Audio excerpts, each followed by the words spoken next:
The chandeliers above shimmered like 1,000 watchful eyes, but none burned hotter than the stares fixed on me when Amanda leaned close, her perfume sweet but biting, and whispered into my ear, "Thanks for helping with the cleanup." The words slid in quiet enough that no one else heard yet, sharp enough to split something inside me. Guests' clapped glasses rang, and her parents stood tall as she raised her voice to thank them publicly for covering everything for the wedding. Phone's lifted flashes caught her perfect smile, and for a moment she looked like a queen on stage. Then her gaze returned to me, a servant she thought she could rename. In that instant, I did not answer, not with words. My hand only brushed the stiff edge of the envelope in my purse. I rose, the chair legs scraping against the ballroom floor, and moved toward the microphone. To anyone watching, I wore the same calm expression I'd worn during 40 years as an ICU nurse, the same mask I'd carried through nights of alarms and loss. Calm is not silence. Calm is preparation. Let me introduce myself properly. My name is Eleanor Hayes Nora, if you've earned the right to shorten it. 61, widowed, retired from nursing after decades in Seattle's hospitals. I spent my life saving in slow, careful layers, municipal bonds, a modest retirement account, and the kind of disciplined budgeting people mock until they need it. All of that I poured into one thing, helping my son Michael and his bride buy their first home. Not a gift, a loan. A loan documented in black ink, notarized and recorded with the county the way a promise ought to be when it involves money. I had given them not just dollars, but structure 5 years fixed interest, a schedule as steady as my own pulse once was when I stood over a patient. The ballroom air thickened with expectation as I stood at the microphone. Amanda's bouquet dipped slightly, her smile a taut string across her face. Amanda. Eyes glinting, lips curved for the cameras. Oh, a speech. The bridesmaids giggled softly, not knowing they were seconds away from watching a different kind of performance. In my head, I thought, let them think I'm harmless. Let them believe my role is finished.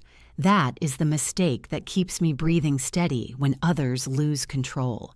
I saw Lorraine, then Amanda's mother, standing by the bar, arms crossed in a realtor's practice stance.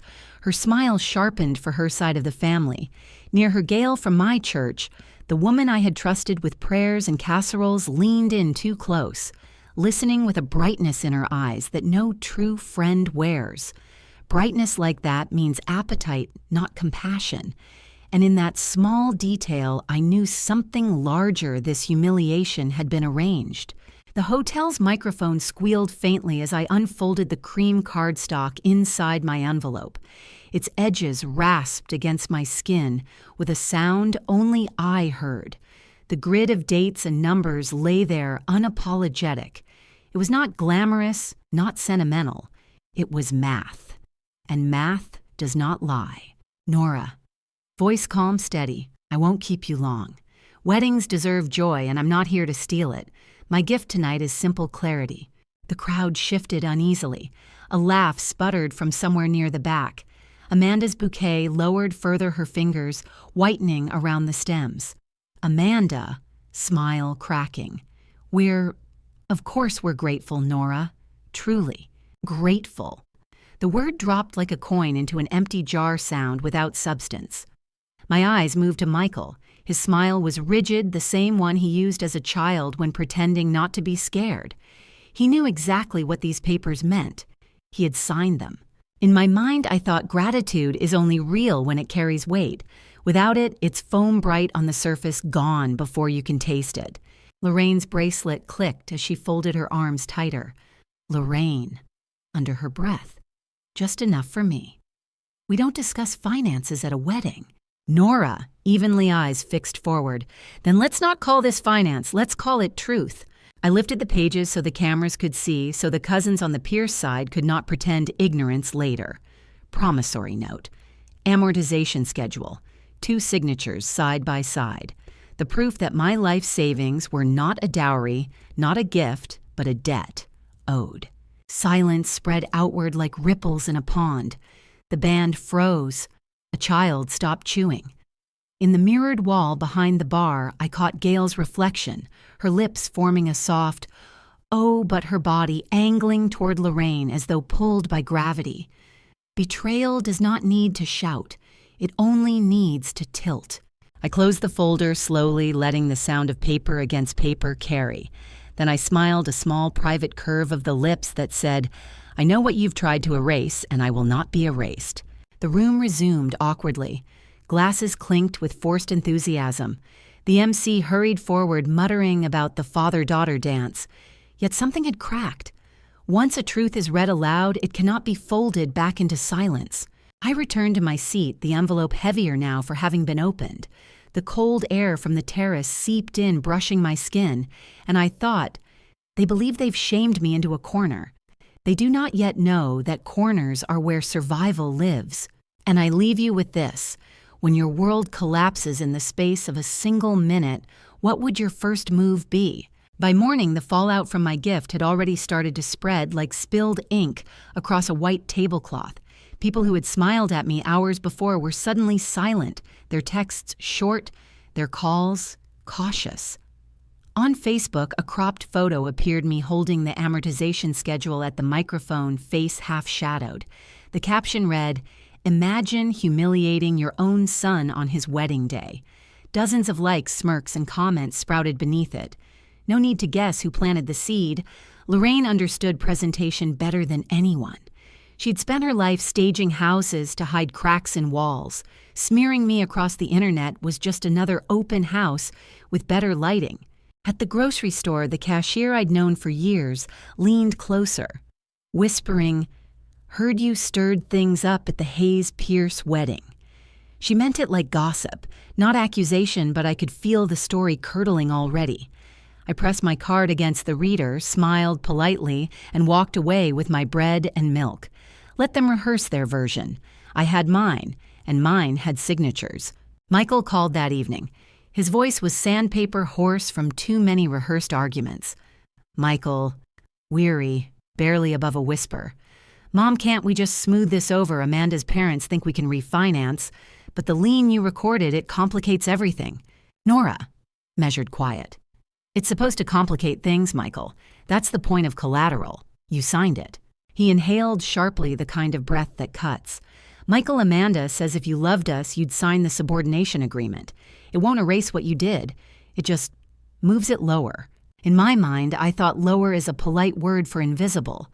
Lower is the first step toward gone. I did not argue further. I let him end the call.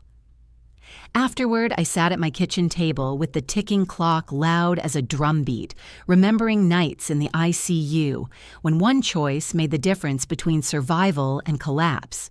My late husband Robert's voice echoed, "Every dollar has your fingerprints on it, Nora.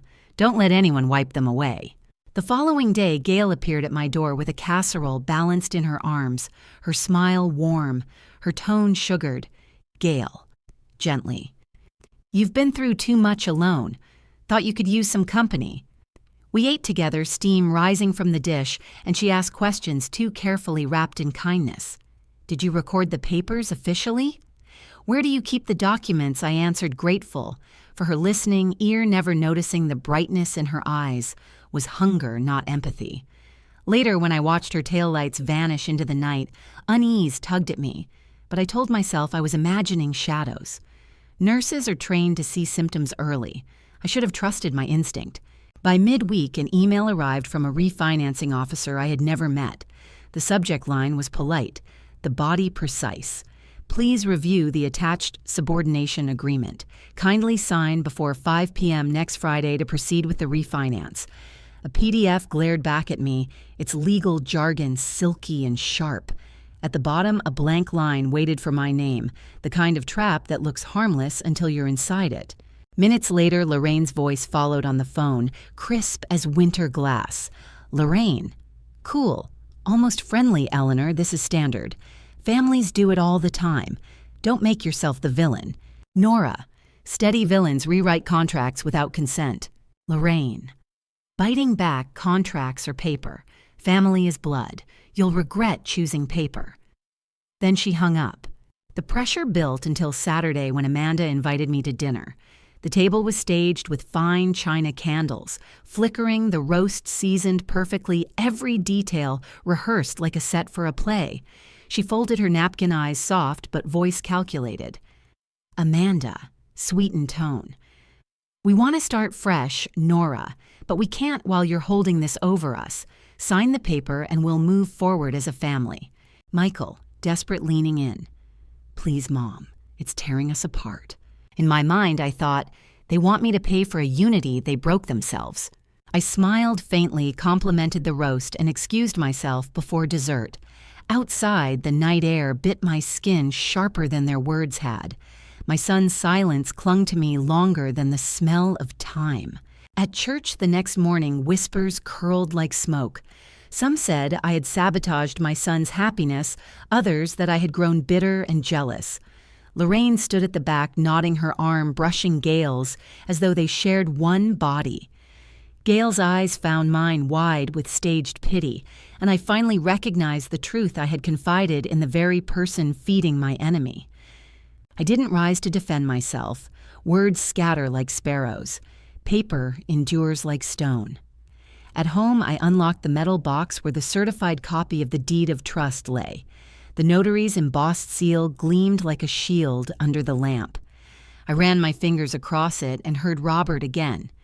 Protection is not paranoia. It's foresight. Still, the net was tightening. They had the public, they had Michael's heartstrings, they had the gossip. Their plan was simple: suffocate me with shame until I yielded. They believed corners weaken people.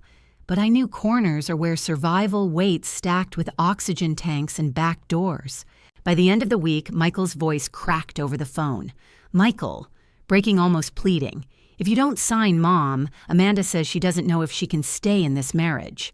The words hurt, but not because I doubted my worth. They hurt because they revealed how easily love could be twisted into a weapon. "Nora, softly with steel beneath a marriage built on erased debts will crumble faster than one built on truth." He said nothing, just silence. Then the line clicked dead. I set the phone down, the house trembling with quiet. My chest rose and fell, once slow and steady. The storm was closing in. And I ask you this: how would it feel to discover that the only person you trusted was the one sharpening the knife behind your back? The silence after Michael hung up stayed with me like a second heartbeat, heavy and unrelenting. I walked through my house, past framed photos and quiet rooms, each step echoing with the truth I was surrounded by walls, but felt cornered all the same. They had the gossip, the sympathy of strangers, even my son's faltering loyalty. For the first time in years, I felt the weight of real isolation. It was the kind of weight that bends a spine if you let it. I pulled a blanket around my shoulders and sat in the dim kitchen. The clock ticked toward midnight, a slow needling sound that scraped across my nerves. Every door I'd tried to open in the last week had shut in my face. My son, my church, my community. They all believed I was the problem. Even Gail, the woman I'd trusted to share coffee and prayer with, had fed my story straight into Lorraine's waiting hands. The betrayal was total. In my mind, I thought they've tried to strip me of every ally. But they've forgotten I lived most of my life surrounded by machines and silence. I don't fear being alone. The next morning, I opened the cedar chest in my bedroom, the one Robert had always kept locked, where he stored important papers and a few mementos. The wood smelled faintly of camphor, sharp and clean.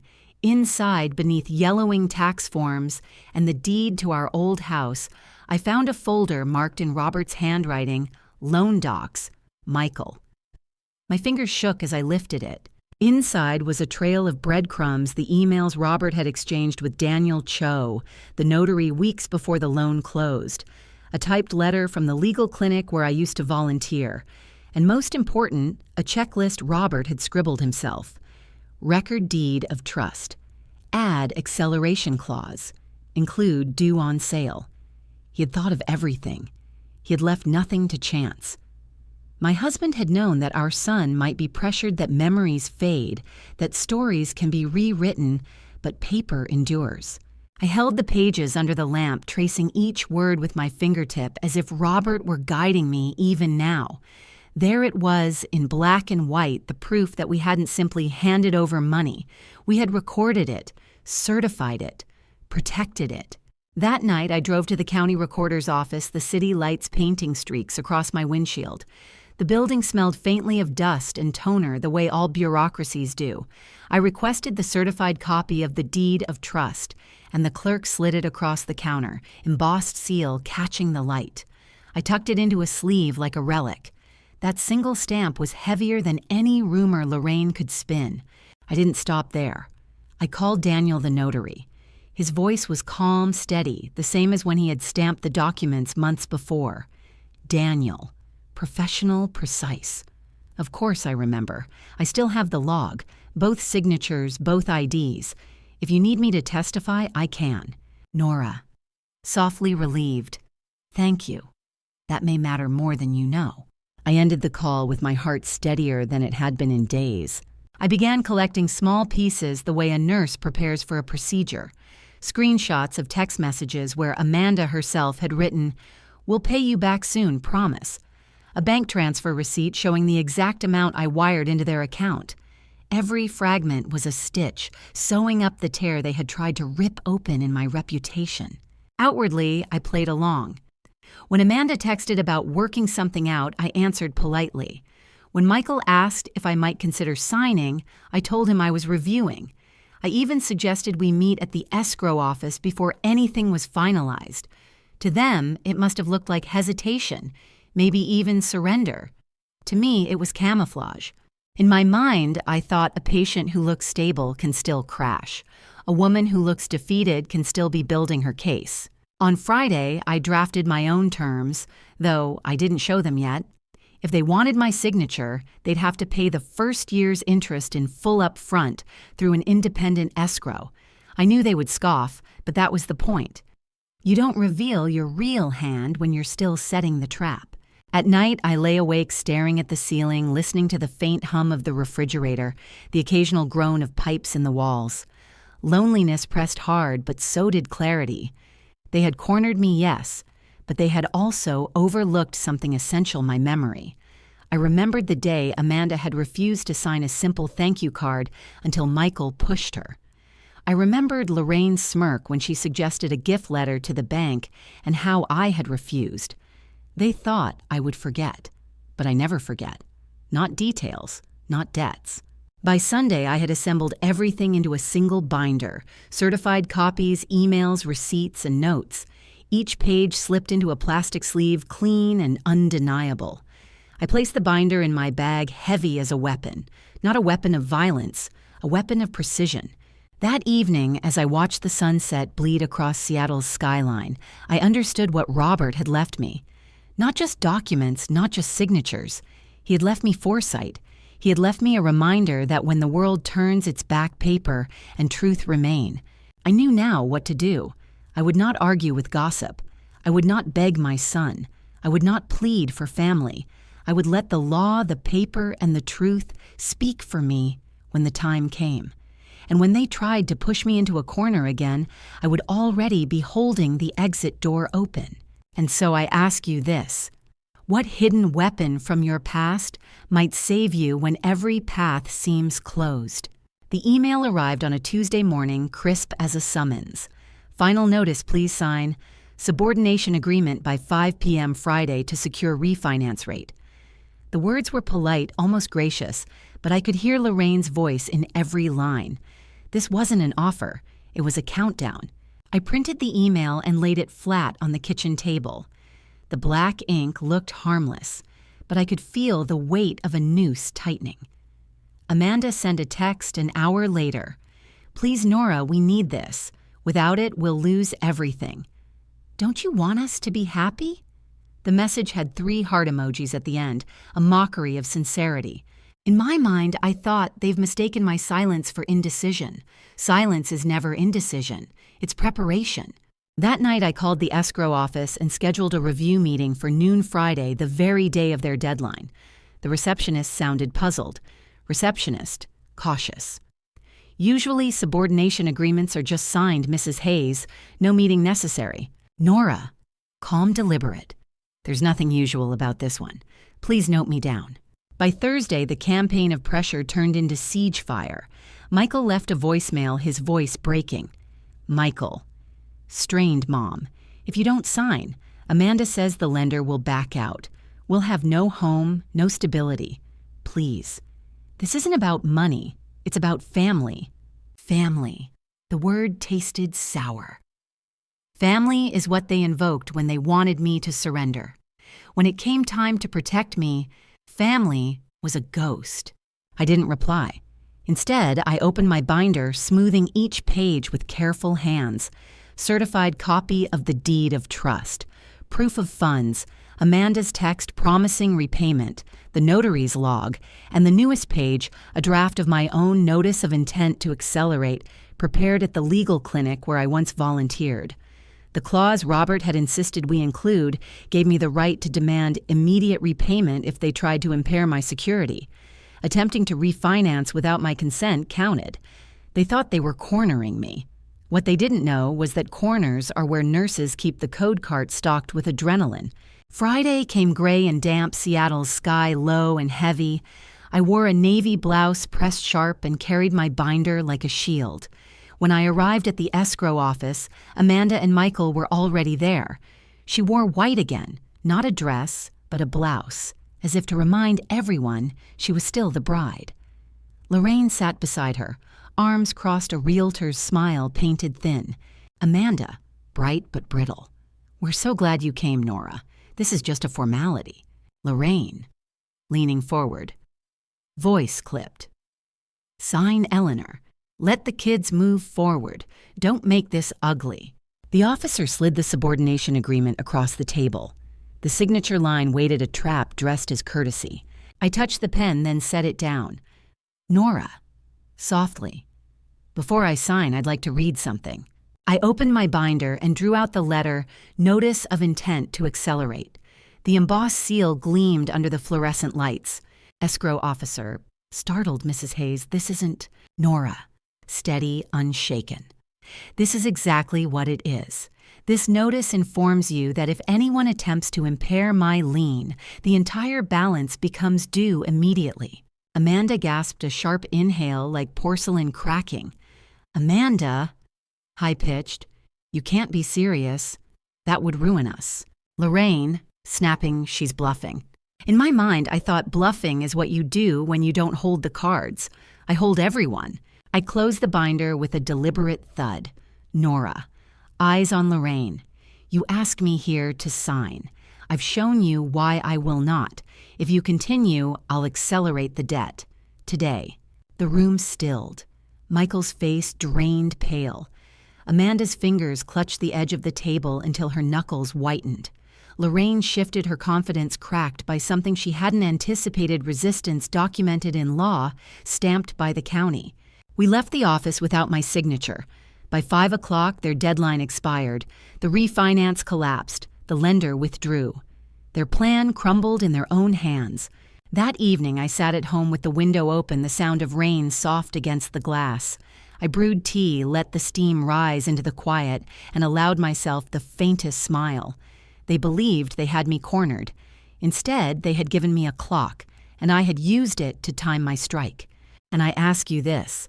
When you're backed into a corner and time is running out, how dangerous would you become?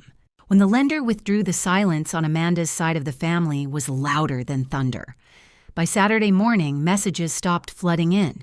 No more confident demands, no more sweetened threats, just a hollow quiet.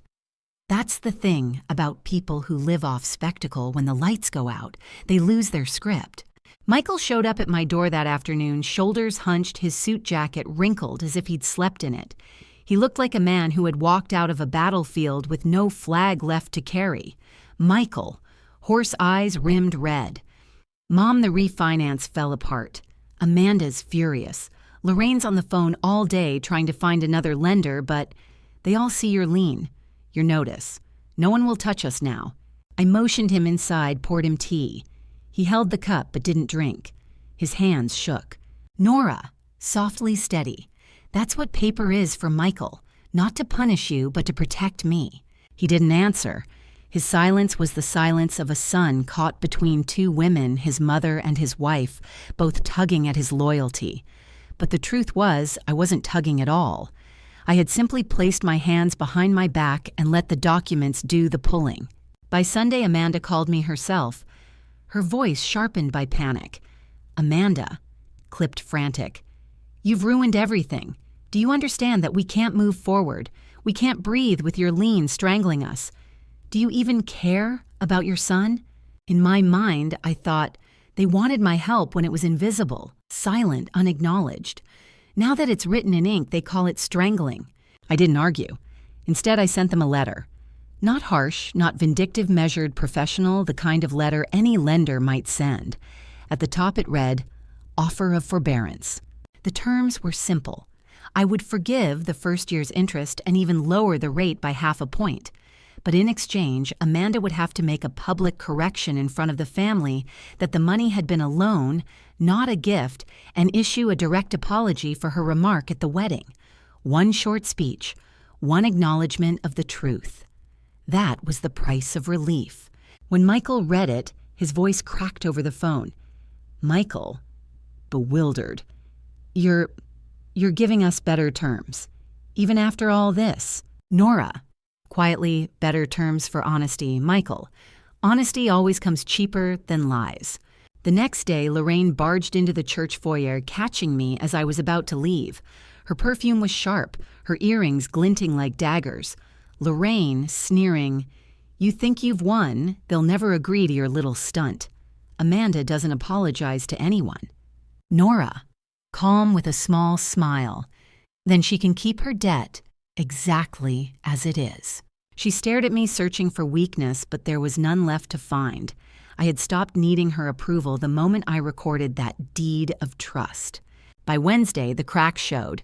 Amanda's posts on social media turned from polished smiles to vague complaints about toxic negativity. Lorraine stopped showing up at community mixers. Michael sent me a text late one night.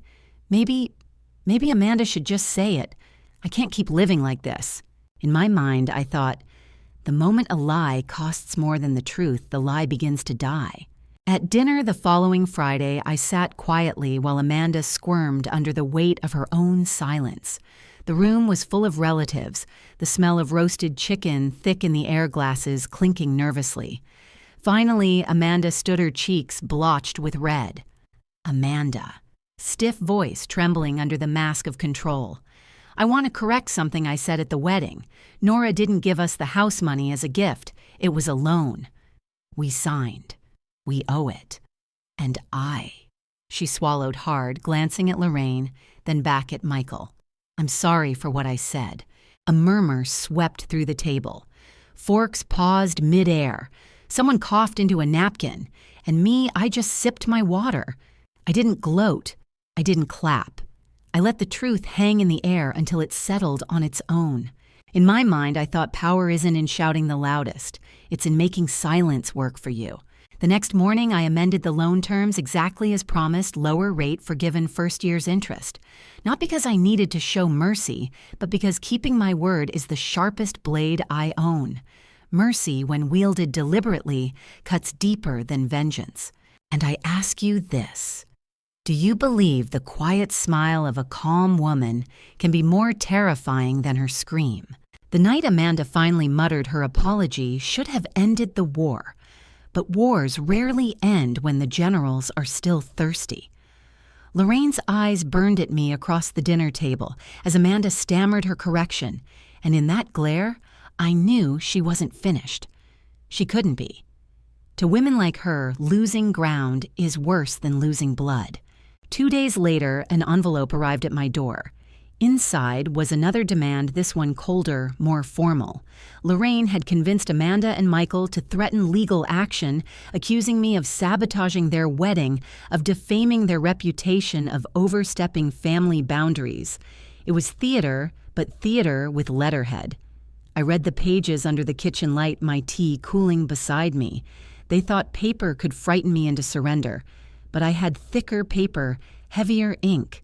I called Daniel Cho, the notary. We met at a small cafe, the smell of roasted beans wrapping us like a blanket.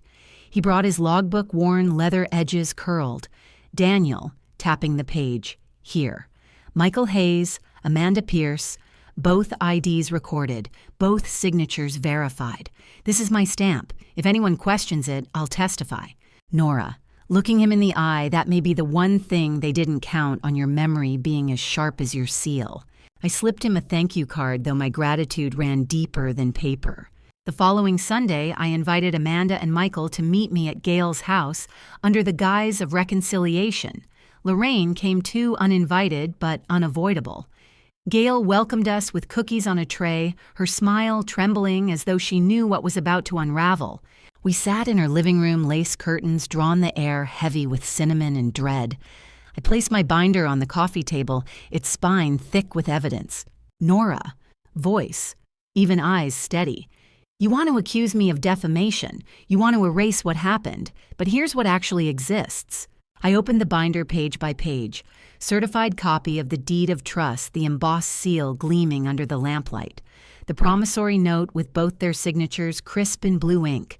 Screenshots of Amanda's texts promising repayment. A receipt of funds transferred from my account into theirs. Each piece landed like a stone, building a wall they could not climb. Amanda's face drained pale. Amanda, whispering, almost choking Michael. She saved everything. Michael, barely audible shame pulling his voice down. We signed Amanda. We both did. Lorraine's lips tightened, then curled into a sneer. Lorraine, sharp cutting. So what? It's family. Families forgive. She's weaponizing this to control you. I reached into the binder again and pulled out a flash drive. I slid it across the table, the plastic scraping against the wood. Nora, calm, deliberate. This is a recording from the escrow office. State law allows it signs were posted. You can hear your own voice, Lorraine, saying the plan was to turn my loan into a gift and bury my lien through subordination. Would you like me to play it? Her face flickered, first disbelief, then anger, then something close to fear. And then I turned my gaze to Gail. She shifted in her chair, fingers clasping tight knuckles white. Nora. Quietly, almost gently. And here's the phone log, Gail. Calls made from your number to Lorraine right after you left my kitchen. Details of where I kept my papers, what clauses Robert had insisted on. You fed her everything I trusted you with. Gail's lips trembled. Gail, stammering, Nora, I thought I was helping. Nora, cutting her off, voice like steel under silk. You thought you were surviving.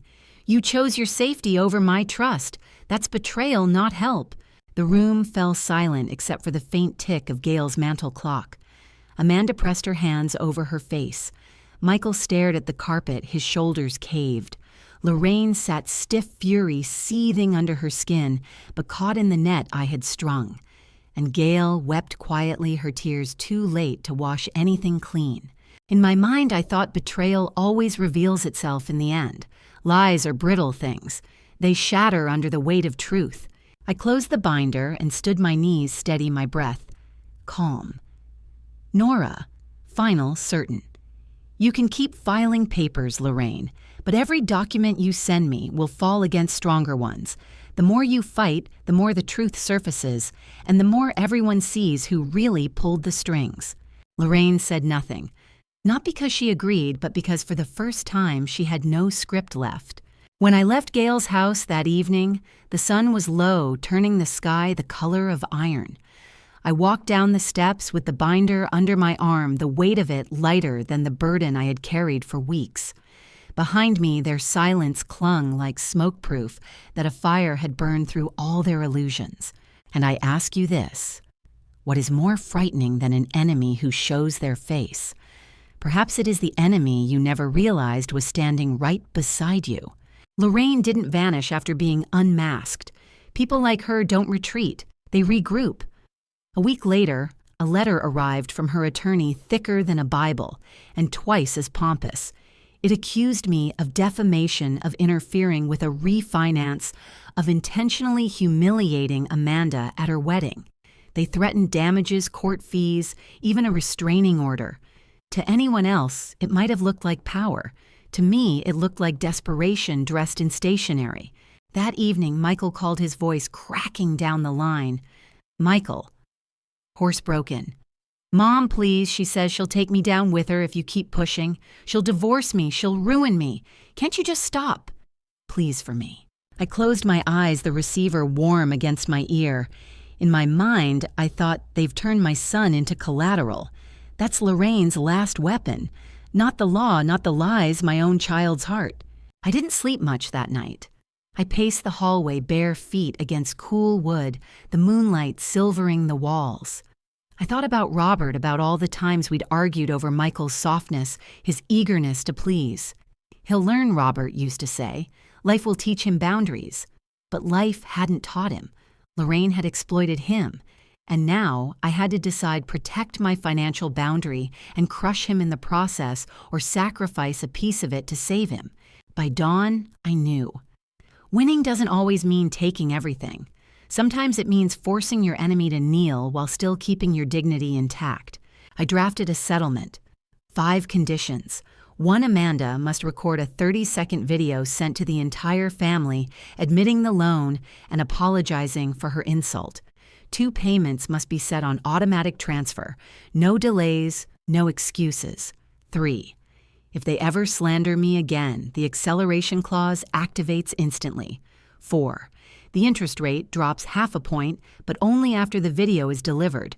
5, Lorraine is barred on paper, signed and witnessed from interfering in any financial matter between me and her daughter again. I sent it not to Lorraine's lawyer, but to Amanda and Michael directly. Let them choose which master to obey. 2 nights later, we met at the lawyer's office. I had chosen neutral ground. The air smelled of leather and old paper. Lorraine arrived first, heels clicking sharp against tile, her smile brittle. Amanda followed, pale but composed, Michael trailing behind like a shadow. Lorraine, cold, mocking, "You're bluffing. No court would honor such ridiculous terms." Nora, calm, sliding the document across the table. "It's not a bluff. It's a settlement. You can either agree and save your daughter's marriage or refuse and face acceleration tomorrow morning. Your choice." Amanda's hands shook as she picked up the pages. Michael looked at her, then at me, his eyes pleading without words. Lorraine snatched the document, skimmed it, and laughed bitterly. Lorraine, scoffing, "You can't bind me. I'm not even a party to the loan."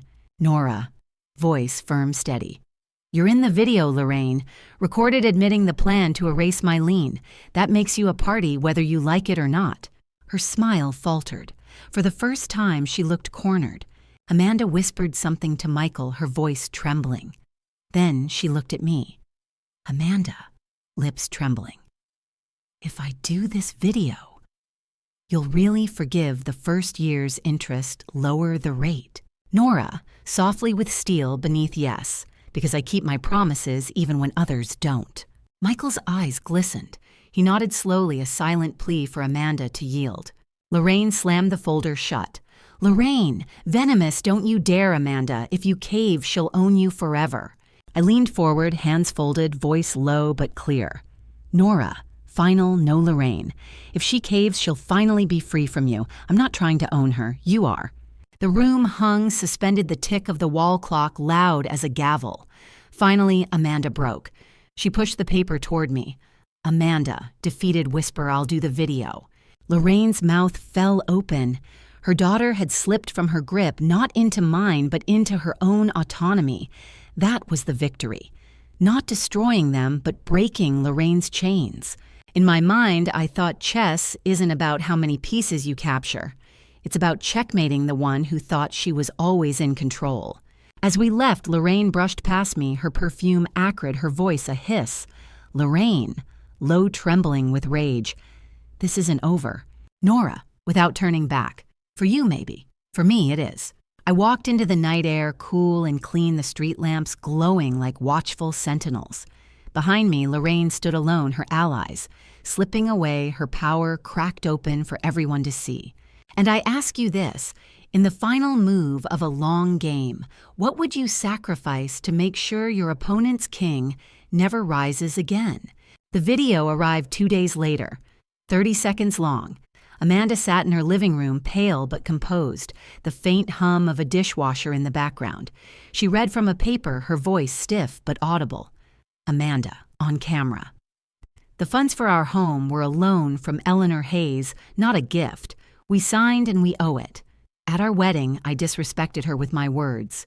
For that, I apologize. She didn't look into the camera when she said it. Her eyes flicked sideways as if someone stood off-screen, reminding her of the price of defiance. But she said the words, and words when recorded are heavier than silence. I forwarded the video to the family group thread. For hours, no one responded. Then messages trickled in a cousin's awkward thumbs-up emoji, an aunt's terse, "Glad this is settled," and finally, Michael's quiet. "Thank you, Mom." In my mind, I thought vindication doesn't roar.